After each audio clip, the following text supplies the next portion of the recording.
Good morning to all of you. So today we will start with a new chapter, electricity and magnetism.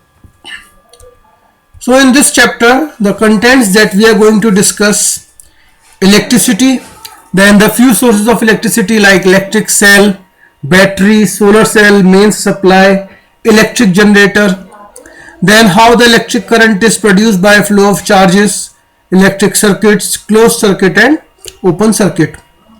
So let's start our discussion. So first of all, what is electricity?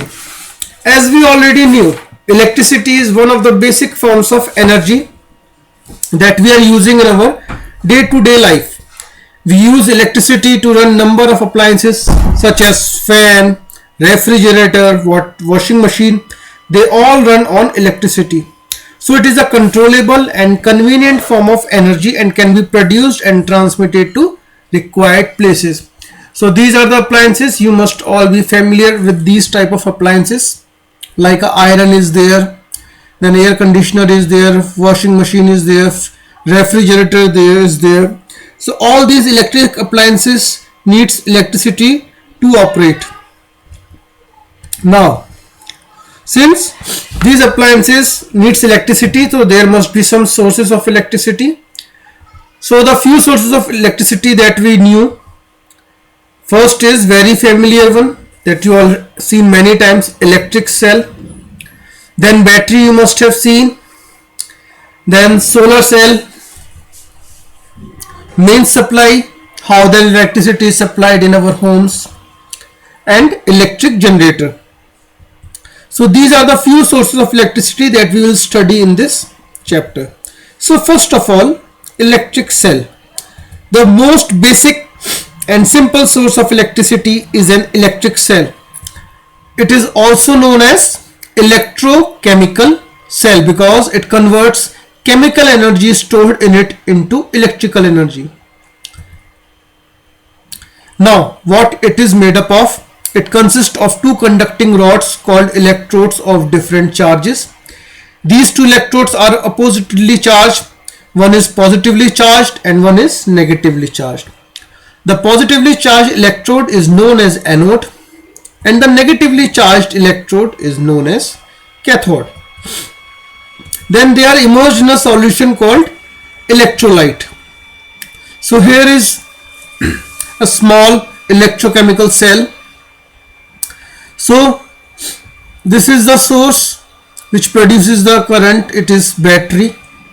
Then this is the positively charged electrode that we called as anode, and this is the negatively charged electrode that we called as cathode. This blue color liquid that you can see, it is known as the electrolyte and it is responsible for the flow of the charges to complete the circuit. So whenever an electric cell is used to draw current, a chemical reaction takes place in it. Okay, in this a chemical reaction takes place and the chemical energy stored in the cell converts into the electric energy. So this is how the cell becomes the source of electrical energy, or source of electricity. Now there are two types of electric cell. First one is primary cell. These cells are non-rechargeable cells and they cannot be reused. They provide electricity because of an irreversible chemical reaction. And the example, simple dry cells that you must have seen, that those cells which are used in the watch, in the wall clock also. Then Daniell cells are there, Leclanché cells are there, Mercury cells are there, etc. So these cells are used in torches, clocks, TV remotes, small radios, etc.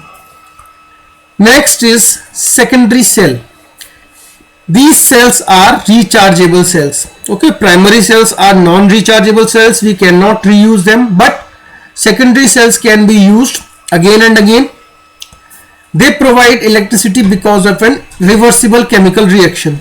Whereas in case of primary cell, we have seen that they provide electricity by the means of irreversible chemical reaction. So they are also called as accumulator storage cells. For example, lead cells, nickel ion cells, nickel cadmium cells. So where these cells are used? These cells are used in mobile phones. The battery that have been provided in your mobile, that is of secondary cell. Cameras, computers. Okay, so these are the few locations where these cells are used. Thus a dry cell is a primary cell that is non-rechargeable and thus cannot be reused, whereas the secondary cell is rechargeable cell and can be reused. So first in our context to discuss is the dry cell. Now it consists of a zinc container, like we have seen a diagram before we are discussing in which blue electrolyte was there. So the container that you have seen in that container is of metal zinc. It is having a small brass cap on one side of the cell which is labeled as positive. So if you have seen the cell which you are using in your wall clock, then you must have seen a small brass cap and a positive charge written on it, and a metal base at the other side of cell which is labeled as negative. So when you next time when you see the dry cell, then you notice those two type of charges, they are always written there, plus for the positive, minus for the negative. So the positive and negative sides of the cells are called as positive terminal and negative terminal of the cell respectively. Now we have seen that blue electrolyte in this. So in case of these dry cells, a carbon rod is placed at the center of the cell surrounded by a mixture of magnesium dioxide and charcoal in a muslin bag. So the electrolyte is the moist paste of ammonium chloride, NH4Cl, plaster of Paris, flour, etc. And the outer body, except for the base of a zinc container, is insulated with a thick cardboard or plastic material. So in that case we have seen an electrolyte that was in liquid form. In case of the dry cell, the electrolyte present is a moist paste of ammonium chloride. It may be of plaster of Paris, flour, and the outer body is insulated with a thick cardboard or plastic material. So here is one of the diagram of dry cell that we are discussing. So this is the brass cap. It is labeled as positive and its base is labeled as negative. This is the insulation provided. Then this is the muslin bag in which magnesium dioxide and charcoal powder is provided. This is the carbon rod which is act as an electrode, and this is the paste of ammonium chloride, plaster of Paris and flour. So all these things, when they are combined together in the proper manner, they form the dry cell. When all the chemicals inside the cell are used up, the cell becomes dead and cannot be used anymore. So when all the chemical reactions cease and they stop and all the chemical inside the cell is used up, then at that time these cells stop working. So we have to replace those cells with the new one. Now working. When the cell is connected to a bulb, the chemical reaction inside the cell becomes fast and the current starts flowing through the bulb. Hence the bulb glows. So these dry cells are a small source of electricity. So for providing, when the source, this is a very small source of electricity. So when we want a little current and the small appliance to work like a small bulb, then we can use these dry cells. Now most important or interesting fact is dry cells are not actually dry. They contain electrolyte in the form of paste with enough moisture. So the electrolyte that is present in these dry cells are actually not dry. It is in the form of paste with the moisture, and due to this moisture only the flow of currents takes place. Now what happens when the dry cell is made totally dry? That means there is no moisture and it will not work. So remember, this dry cell does not means they are actually dry, but when actually they become dry, then there will be no current because of the absence of moisture. Now let's see a small example of working of a cell in a torch. So this is the inner view of the torch, and here are the two cells.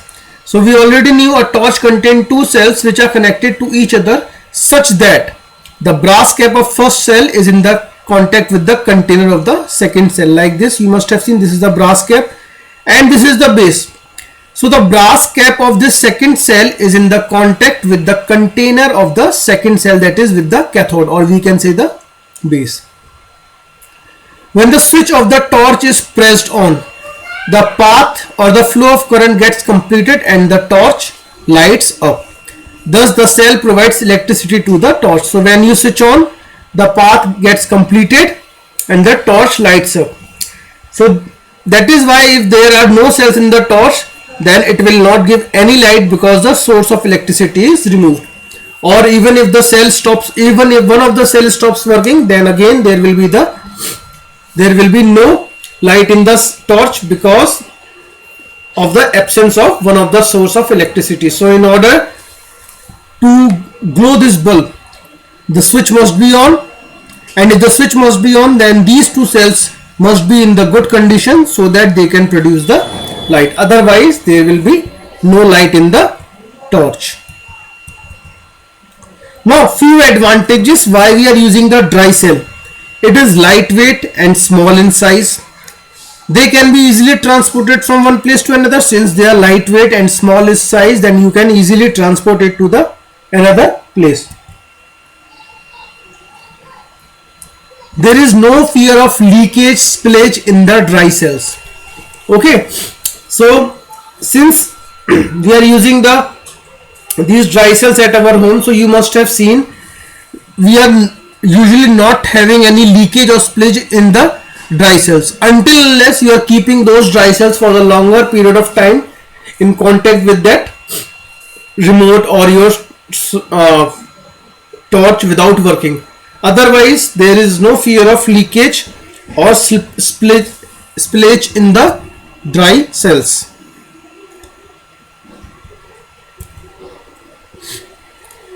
Now battery.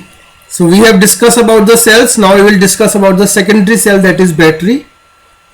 The combination of two or more secondary cells is called a battery. And when we use the battery, in case of the dry cell was used in order to get the small amount of current. When we require large amount of current, we use a battery. For example, you must have seen the use of battery in your automobile like car, bike. So where we require large amount of current, we are using the battery. To form a battery, cells are connected to one another by keeping the positive terminal of one cell in contact with the negative terminal of the other cell. For example, here you can see the combination of two or more secondary cell. So like we have discussed already in the beginning, this brass cap is the positive terminal and its base is known as the negative terminal. So when the cells are connected such that the negative terminal of one cell is in contact with the positive terminal of other cell, and like this, so they form a battery. So here you can see these four cells are forming a battery and they are used to light a bulb. When the circuit is completed, then the bulb is going to light. So this is how we form a battery, by connecting the cells to one another.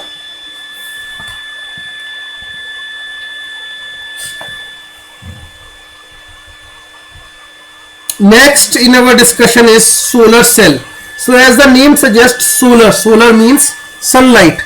So in case of the solar cells, the sunlight gets converted into the electrical energy. A large number of solar cells forms a solar panel.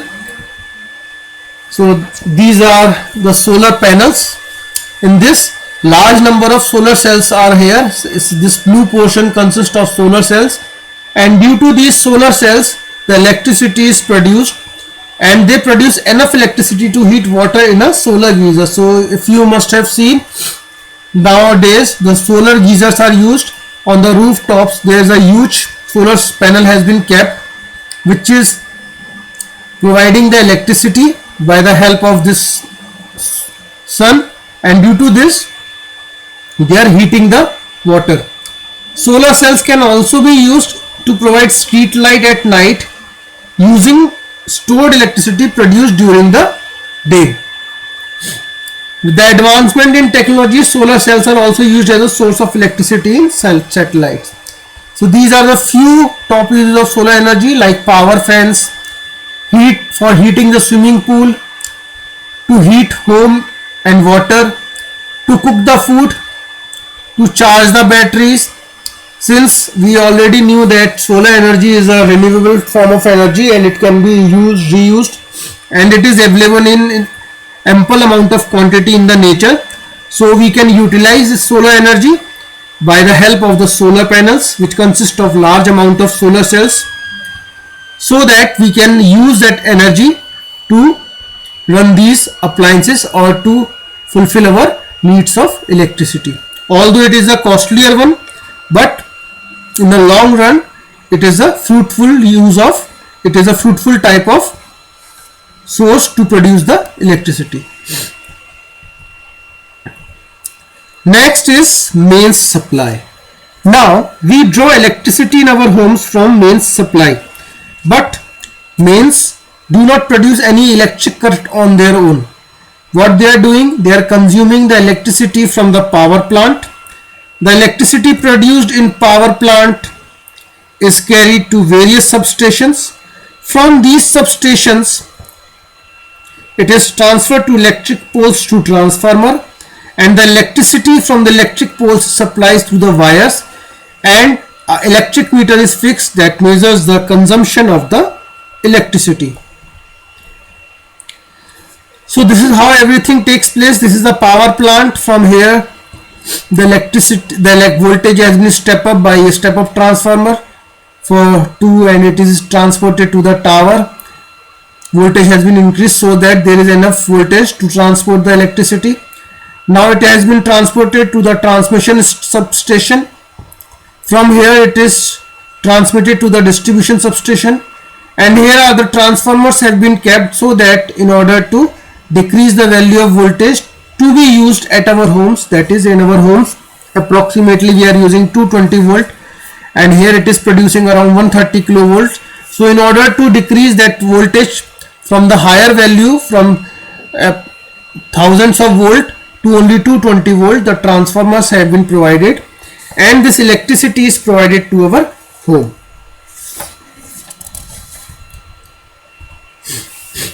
Next is electric generator. So electric generator works on the principle of electromagnetic induction. Electricity is produced by converting mechanical energy into the electrical energy. Now when the electricity fails, the electric generator are used to provide the electric current. Now what happens, the British scientist Michael Faraday found that when the magnet is moved quickly in and out of a closed circular coil of copper wire, current flows through the coil. So this phenomena is called electromagnetic induction. So this is the electric generator. You all must have been familiar with this generator.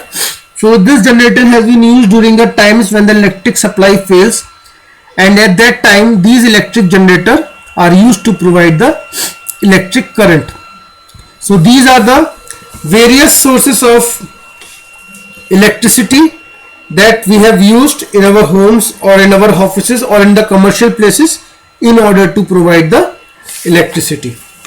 Okay, so in the next video we will discuss the other topics related to this chapter. Thank you.